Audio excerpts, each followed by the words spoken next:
I'm always chatting to locals wherever I go, and it's no exception when I'm on holiday. When I was in Kashmir, I got on so well with the guide. He took us back to his houseboat to meet his wife and entire family. We sat on the floor drinking tea. That's why I'm excited to tell you about Explore Worldwide. Imagine cycling through Vietnamese villages and then sleeping in a traditional homestay and enjoying a Vietnamese cooking lesson. Or crossing the desert by four-wheel drive or camelback, camping under the stars, then floating in the Dead Sea. With Explore Worldwide, everything's brilliantly organised for you with expert tour leaders who know all the secret spots, so you can just turn up minus the stress and enjoy making memories. With over 400 adventures in around 100 countries, there really is something for every kind of family. Your holidays are precious, so do them properly without the stress. Click the link in the episode description to browse all of their family adventures, and don't just travel, explore. Hello and welcome to Teenagers Untangled, the audio hub for anyone supporting kids going through the tween and teen years. I'm Rachel Richards, journalist, parenting coach, a mother of 2 teenagers and 2 bonus daughters. Now, today's guest is a clinical psychologist who says that in recent years, something has changed. She's used to treating people who are anxious, but that anxiety is increasingly because they're scared of saying the wrong thing. And we're not just talking about politically charged conversations, but in everyday life. Dr. Chloe Carmichael is the best-selling author of Nervous Energy, Harnessing Your Anxiety, and her new book, can I say that, explains what she's been seeing, why it really matters, and gives us some great tools for having difficult conversations in our homes, workplaces, and communities. Welcome, Dr. Chloe. Thank you so much, Rachel. It's great to be with you, and I really appreciate you having me. I'm very grateful that you wrote this book because I have been seeing exactly this problem. And my teens, when they went up to secondary school, told me that they felt they needed to be super careful all the time about what they said and how they said it, because they felt like they might unwittingly tread on some kind of speech landmine. You say in the book there are 2 types of clients who are being affected by this. What are you seeing? So I see clients that are afraid to speak their mind because they're afraid of being canceled. And then I also see this peer pressure to go along with cancellations. Like, well, gee, if I don't cancel that person hard enough because everybody else says that they're canceled, am I going to be guilty by association if I even just have friends that have a diverse viewpoint from what I have? You know, even if I don't agree with them, maybe I just still want to continue to talk to them. Or maybe I even do agree with them. I just don't want to cancel them, whatever. They're just so afraid. As you said, it feels like a landmine of getting canceled in. I know you said it doesn't feel like it has to be about politically charged topics, but the issue is that when we look at the etymology, the root of the word politics, it just means public life. So if you have teenagers at a school, they're not necessarily trying to be political, but, you know, what if the topic of abortion comes up? What if the topic of trans pronouns comes up? What if immigration comes up? You know, I mean, these are part of everyday life. That's what politics means, is it just means public spaces, shared spaces, community, public life. That's really all the word means. So even if somebody doesn't want to get on a soapbox and stump for a political candidate, if they're going to talk at all about issues that affect our everyday public life, then they're going to be political in some way, whether they mean to or not. Yes, I think you're so right about that. And it's not really something I've thought that deeply about. And I think that we've also seen more people going no contact. So is this part of this as well? Do you think this is being affected by this? Yeah, unfortunately. And as a clinical psychologist, I am so thankful again just for the chance to talk to people about this here on your show and everywhere I can, because I think people who are going no contact, which in case anyone out there is fortunate enough to have not heard of going no contact, is a growing trend where typically younger people cut off contact altogether, oftentimes even with, say, their own parents or their grandparents because of political differences.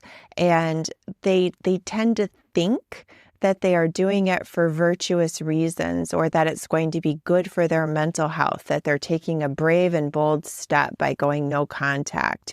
So that's why I really want to help them to understand that cutting out the voices of people that you disagree with, especially people who love you, who raised you, is not good for your or their mental health. But even let's just think from a self-first perspective, which is fine to just think even about meeting your own needs.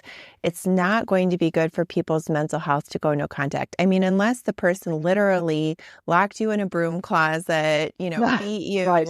refuses to apologize. Okay, I could see the going no contact argument. But because the person, again, views abortion, immigration, voted for a different politician, that going no contact creates loneliness. It creates social isolation. It also sends a message to yourself internally that you are too weak to tolerate any kind of disagreement, that you can't handle the diversity of opinions. So again, I think people mean well with these types of things. And that's why I'm hopeful maybe they'll be open to understanding that the real road to mental health comes from resilience, where we can talk over different ideas and disagree and still have social support from each other. Yes, and I think it's such a pity because we've spoken to a mother who said she was very scared of losing her daughters if she even asks questions about things, because it shows that she doesn't really understand it. And I just think this is such a pity because what you're doing is you're just stifling all sorts of conversations in a family, which is really, really painful. I think you said in your book that a Gallup Knight Foundation poll found that 65% of college students believe their campus climate discourages free speech. My daughter's just gone up to Oxford and she said they actually actively said, we promote free speech here. You are not allowed to shut down what people say. But that's different. When you say that, that's important. But it doesn't necessarily mean that it then happens, because I think there are other steps that are required for people to feel safe saying things. True. Yeah. I mean, I am happy to hear that that is at least being said. And as you said, walking the walk and talking the talk are two different things. I recently actually spoke at Columbia University. I gave an online talk to their community about the mental health benefits of free speech. And Columbia University has been on, the naughty list of, free speech. To be honest, Oxford, as I'm sure you know, has been a little bit in the news about issues related to free speech as well. Not always on the right side, in my view. But I'm at least glad to hear that they are talking the talk and putting that commitment out there. So just on a super practical note for people, and you mentioned that 65% number of students not feeling like their campus encourages free speech. I think, unfortunately, it's probably even worse now. But the good news about campuses at least giving lip service to this is if you're at a university or school and you want to speak up about something, you can upload your university if it's legal. Always check if it's legal, but consider uploading your policy manual from your school into ChatGPT and just saying, hey, can you tell me all the parts here that back up my right to express a diverse viewpoint? Because then at least on paper, like how the school should be on your side. And then if you do want to take a stand about an issue, you can quote the policy manual and let people know, that you truly are well within your rights. I love that. That's a really great tip. You have taken issue with this whole concept of having safe spaces where people can be protected from certain things that might upset or offend them. What is your thinking on that? Yeah. So again, I think that people were well-intentioned when they came up with this concept of safe spaces. Like, oh, well, it'll be great for mental health. We'll have these safe spaces where you cannot say X, Y, or Z. And then, people will be safe from rhetoric that they dislike. I believe that people were well-intentioned when they came up with that. As a clinical psychologist, I want them to know it's very misinformed. A safe space, first of all, is one where we know what people are really actually actually thinking. As a woman, if somebody thinks, women are stupid and they should all be beat up or whatever, I would rather know what they think. I wouldn't feel safer just because they were told to mask their views. Secondly, a safe space is one where we can tolerate disagreement. A safe space doesn't mean one, where people go because they're so fragile. I would rather be in a place where it's safe to have a disagreement. Otherwise, what an anxiety-provoking way, what an unsafe feeling to live your life, that if somebody says the wrong thing or you say the wrong thing, World War III could ensue, because, this is supposed to be a safe space. And so therefore we'll cut your tongue out if you say the wrong words. That doesn't feel very safe to me. So again, I think they meant well, but I just want them to understand that it may have been a misguided effort. Yes. And also the whole point that just because you stop people from saying things doesn't mean that they don't still think them. So then you don't get the chance to actually disabuse them of the way that they're thinking. Exactly. It's like saying, well, I don't owe any money because I never open my credit card bills. I never see what's in the envelope. So therefore, I just don't have any problems of credit card bills. That's my technique. Yeah. So exactly, we want to know what people really think. Silencing them doesn't make the view go away. And as you said very well, it deprives all of us from the opportunity to persuade and discuss. And when we can get people to say things aloud, haven't we all said something aloud and only realized as we say it, gee, as I say aloud, this actually doesn't make any sense. As I hear myself saying this, maybe I actually, feel differently. When we speak, it actually does something very interesting from a scientific perspective. It gives us distance between ourselves and our thoughts. That's why it's literally called expressing ourselves, right. Getting something out on the table so we can apply rationality and logic, and examine it and have a healthy sense of detachment from our thoughts.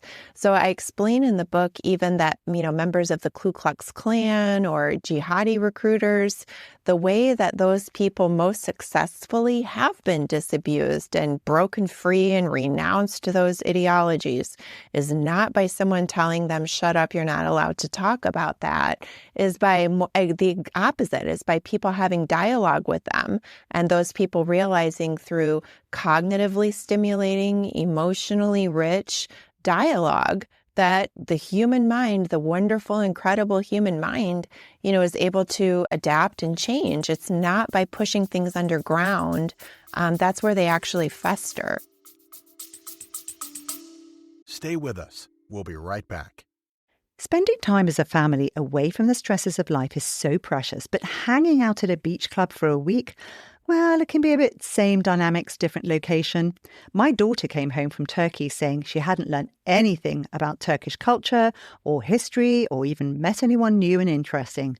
That's why I'm excited to tell you about Explore Worldwide.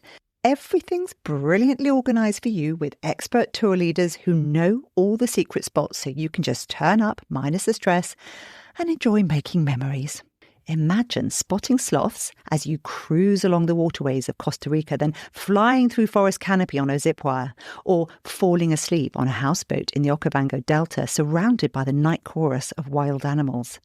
With over 400 adventures in around 100 countries, there really is something for every kind of family. Your holidays are precious, so do them properly without the stress. Click the link in the episode description to browse all of their family adventures. And don't just travel, explore.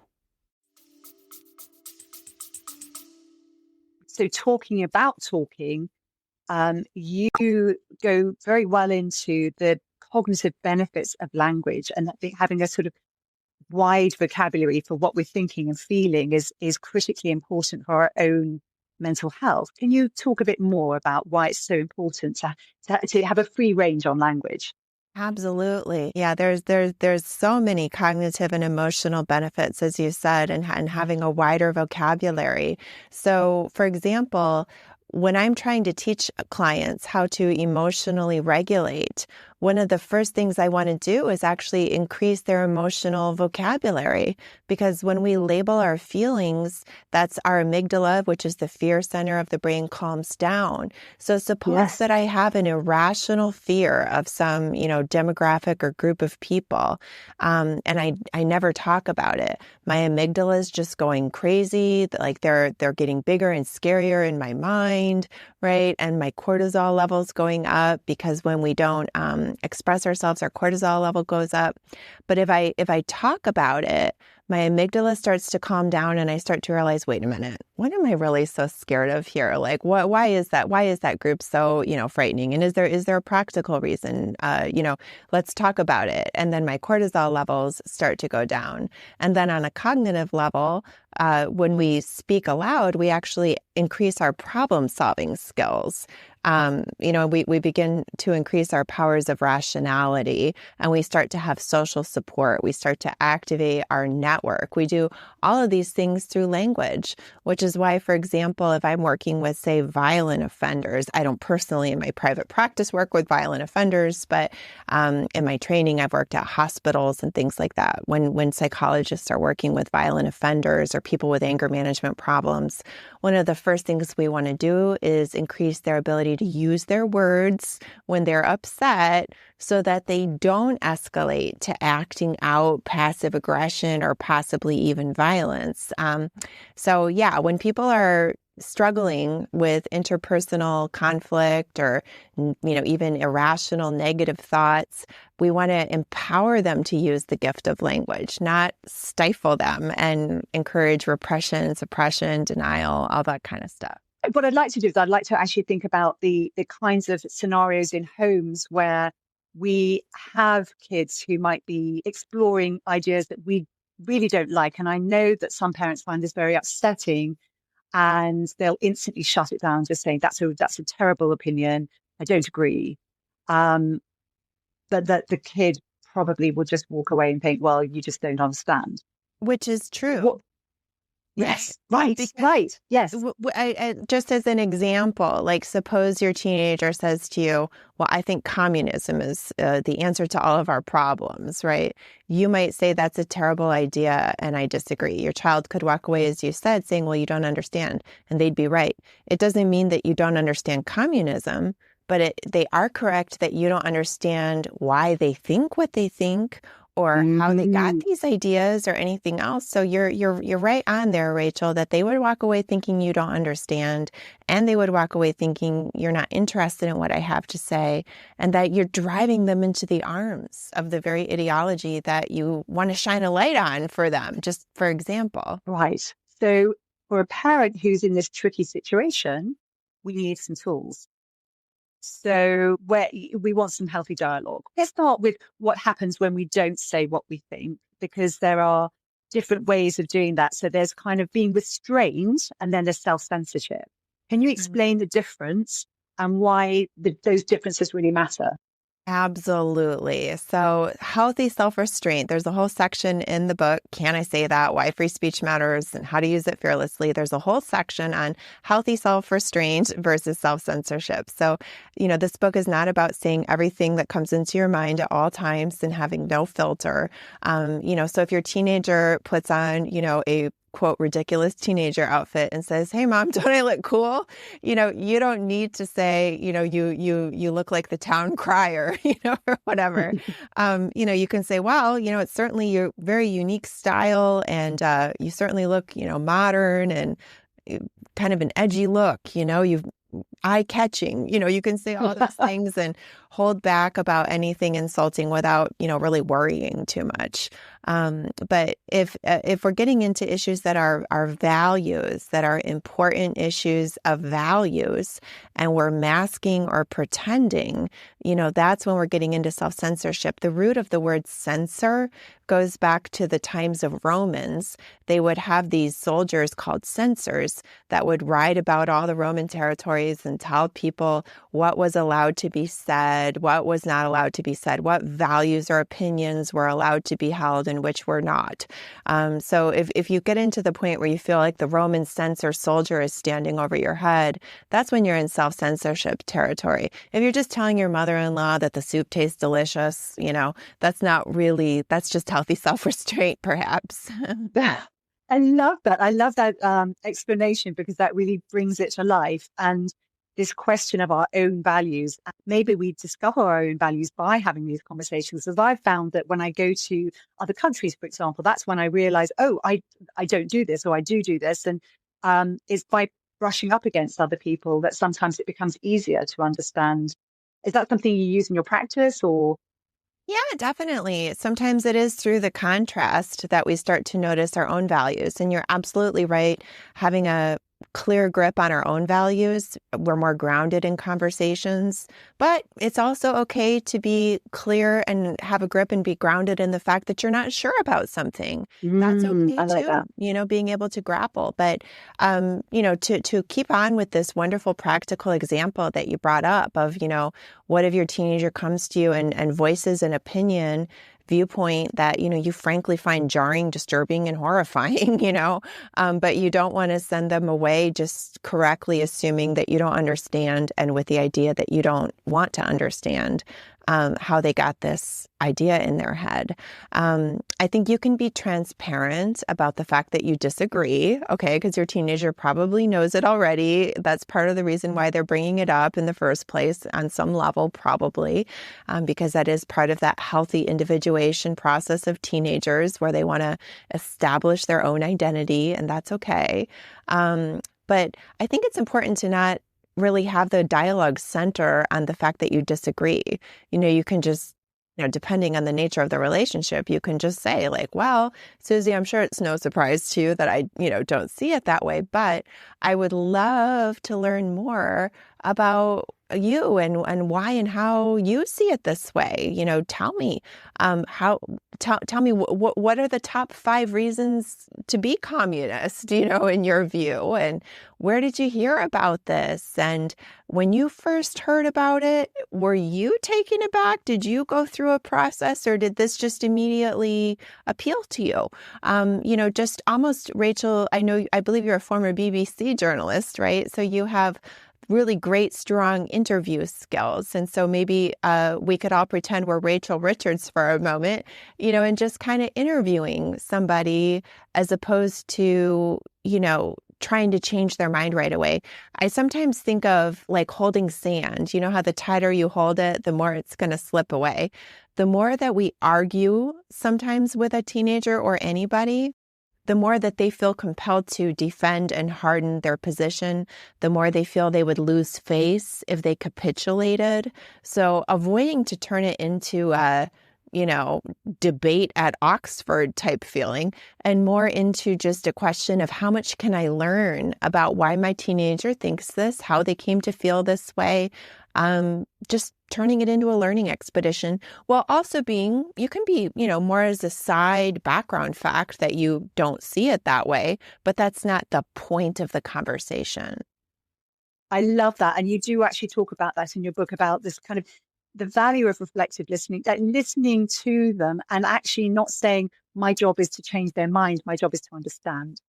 And I think that's such a valuable thing to hold in our heads when we're talking or listening to our teenagers. Are there other skills? Because we've all done this, where they've started saying something, you think, no, or oh, I know the answer to this, and you want to jump in.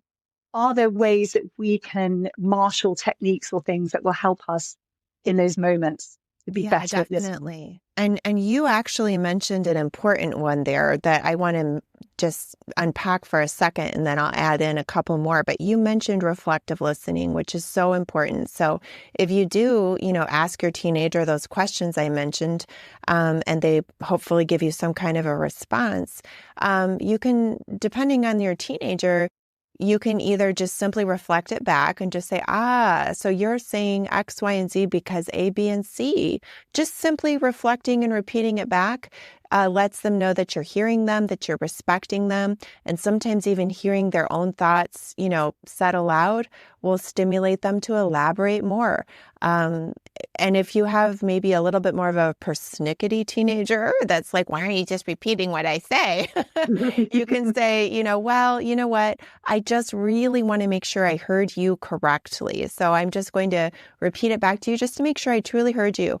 And then don't say it back in a way with a tone of voice that conveys disrespect for what they've said. Say it more like you are their secretary and they're the boss. And you're like, okay, got it, boss. Just want to make sure we're doing X, Y, and Z like that, that you're just confirming almost from a deferential perspective that you've understood them. And if they say, yeah, that's right, and they're kind of done and they don't want to say anymore, then you can ask them, okay, well, would you like to hear what I think about this topic? Or if that's not of interest to you, that's okay. Give them permission either way. And if they've elected to ask you to explain what you think, then they'll be a lot more receptive to it than if they feel like it's forced on them. And if you have a really mature teenager, you might consider saying to them, great, I will share with you. But just to avoid any misunderstandings, can I ask you to also recap back to me what I said so that just like I did for you? Love that. Because when our heart rates go above 100 beats per minute, we actually become cognitively less able to truly even comprehend. So just as an exercise to make sure we're not talking past each other. Now, just another simple technique is to challenge yourself when you are listening to that teenager. And this goes even for non-controversial topics. This just goes for life in general. Challenge yourself to see how many minutes in a row you can listen. And you might be surprised. Like I've had times where I've done that and I've only been listening 2 minutes and it has felt like 10 minutes. And so that's like, well done that, yes. Check on myself, or to challenge yourself to see how many questions in a row that you can ask before, you feel like you are compelled to insert your own opinion. Because we all know with teenagers, there's a lot going on. They don't even understand what's going on. And so the more we can just interview them and get them to examine their own thought process, which is kind of a sneaky way of doing it. They don't even know that that's what you're really getting them to do, is that you're getting them to articulate and examine and reflect on their own thought process by getting them to talk about it more deeply. We can use these things with colleagues as well. I mean, slightly differently, but we can also use these things with our colleagues. But what about this fear that because you sat and listened to them and you've repeated it back to them, that it does seem like compliance? Like you said, you started out by saying, well, I don't really agree, but actually then the conversation ends and you can feel very uncomfortable that you've somehow witnessed something that you didn't like. Do you have any ways you can help us with that? Yeah. So I think there's something I also share in the book called thought replacements. And so, you can just kind of repeat inside to yourself if you start to worry on some level that it's becoming confusing even to you because you're going through what feels like a behavior that you might normally associate with agreeing with someone. You're being agreeable, but you are not agreeing, right? Love so that. You can say to yourself, listening does not mean agreeing, or, I am practicing my listening skills. You can say those things to yourself inside of your head to just remind yourself, or as I said as well, you can repeat to yourself, being agreeable does not mean agreeing.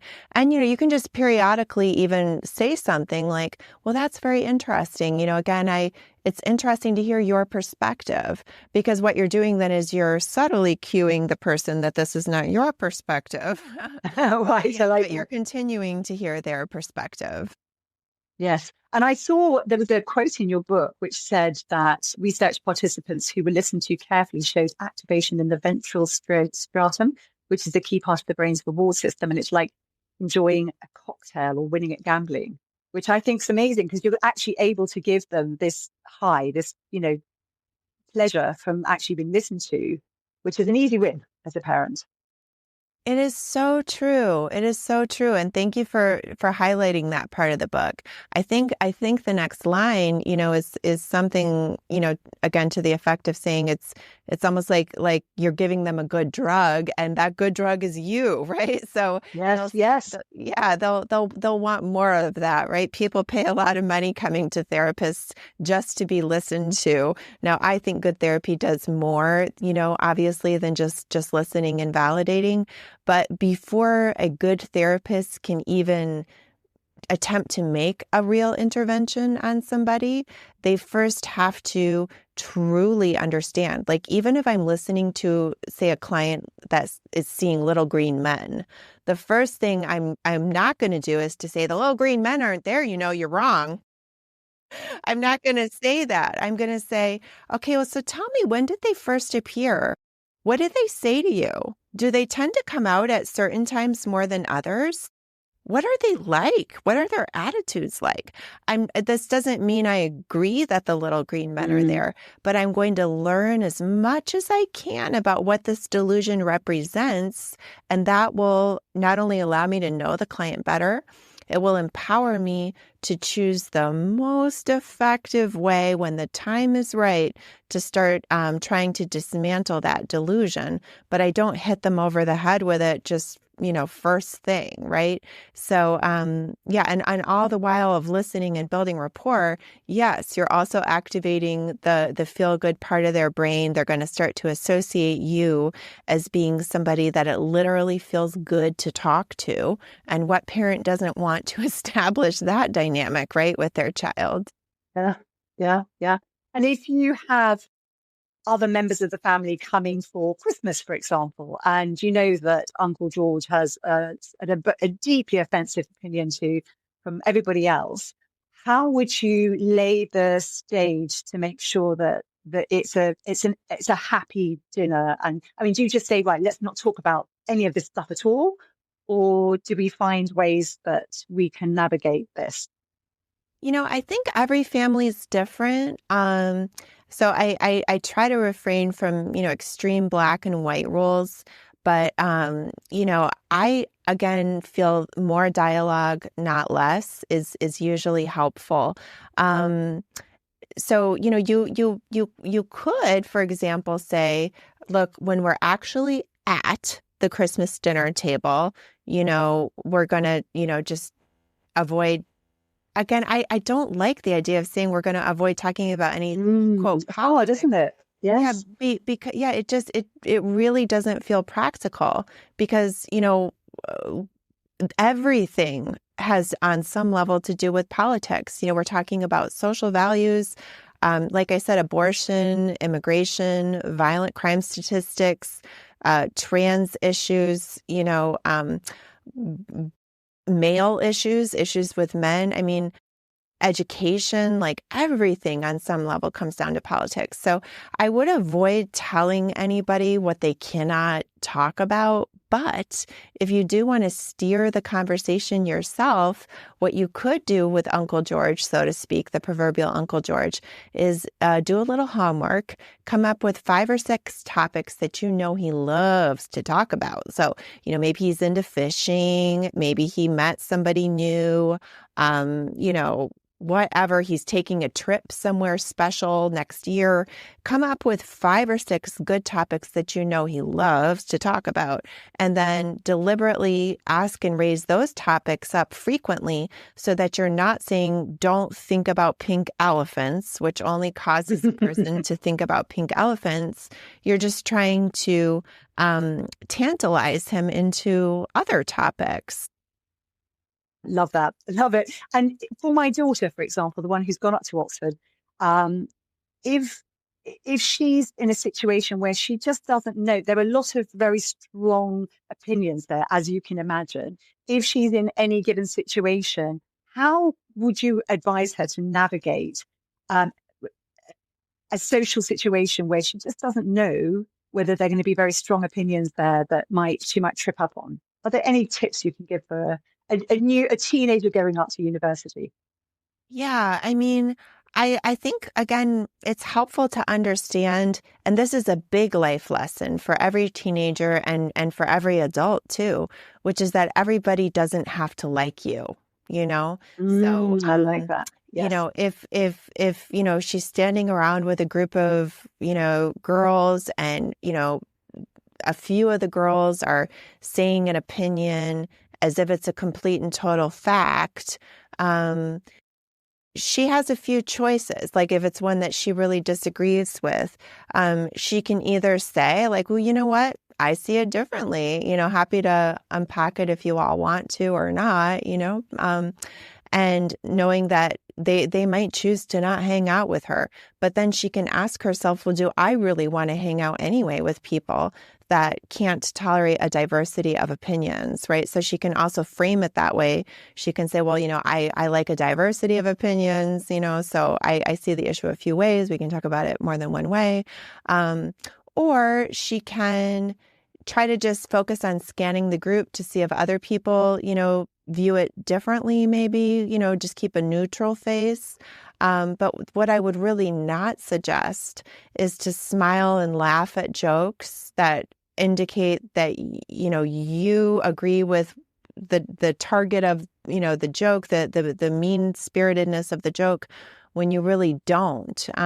So you can actively disagree. You can try to be neutral and keep your eyes out for other people that might be seeing differently, but really avoid, you know, pantomiming as if you view something a way that you really don't.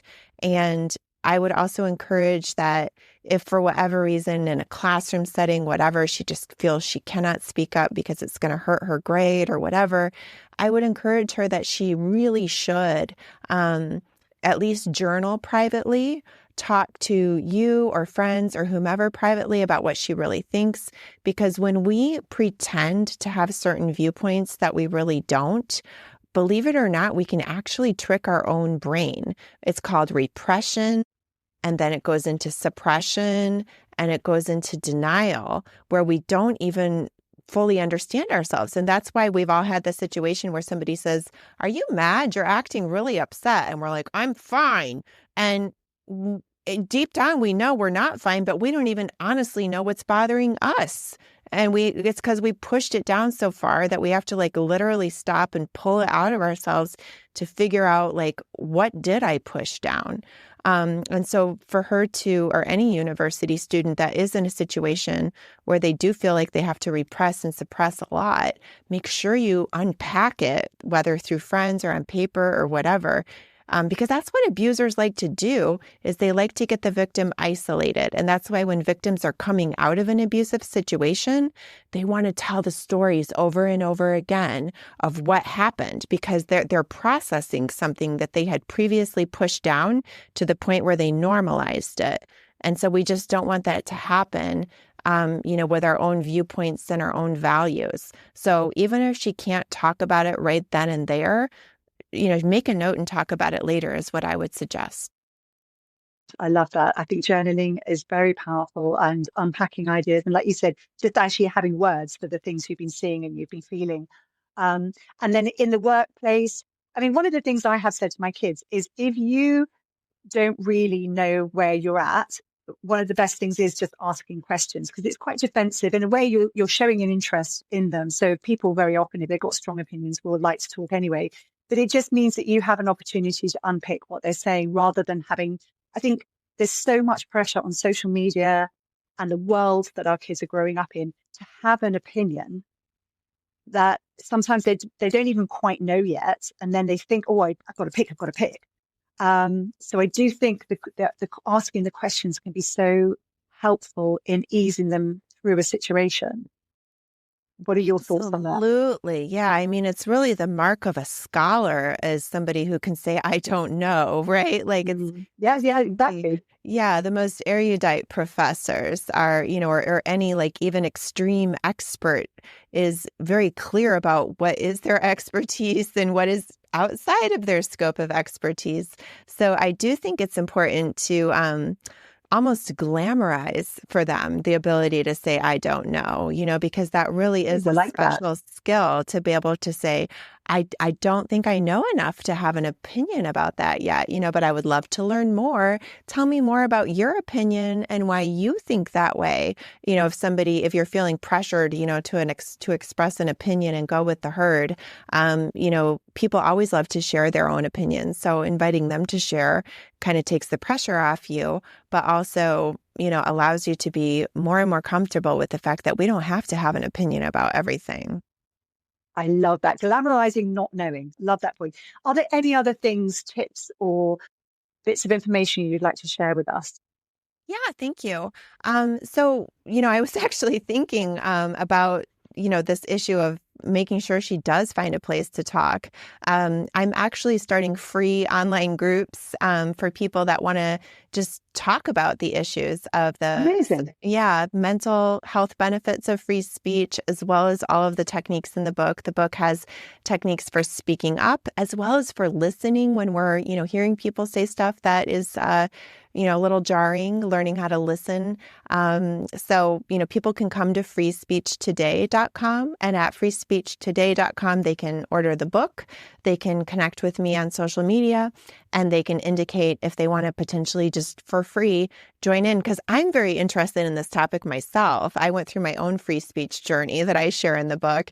And so I just really want to talk to more and more people about all of this stuff. So I invite them to come and talk with me in my group if they want.